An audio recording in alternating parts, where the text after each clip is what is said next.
Est-ce que vous vous êtes déjà demandé en regardant un de vos grains de beauté si quand même vous ne devriez pas aller consulter un dermato et pourtant vous ne l'avez pas fait? La grande majorité des cancers de la peau peuvent être traités s'ils sont détectés assez tôt.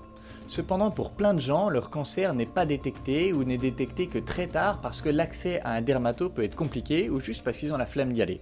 Heureusement, la médecine du futur a une solution grâce à l'intelligence artificielle et on va voir ça tout de suite.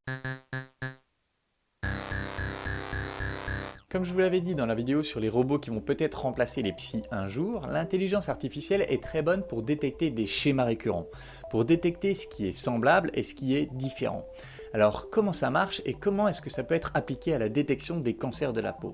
Eh bien très simplement, il faut d'abord apprendre à l'intelligence artificielle à quoi ça ressemble un grain de beauté cancérigène et un grain de beauté non cancérigène. Donc on lui montre plein de photos de chacun des deux en lui disant ce que c'est. Et au bout d'un moment, elle devient capable de reconnaître les différences. Donc quand on lui montre un tout nouveau grain de beauté, qu'elle n'avait jamais vu avant, elle devient capable de dire si oui ou non il est cancérigène.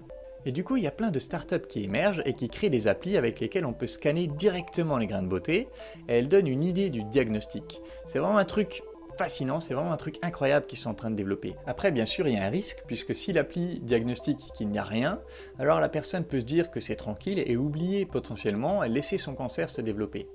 Mais en réalité, on crache beaucoup sur les machines en disant que quand même ça remplace pas un humain, blablabla.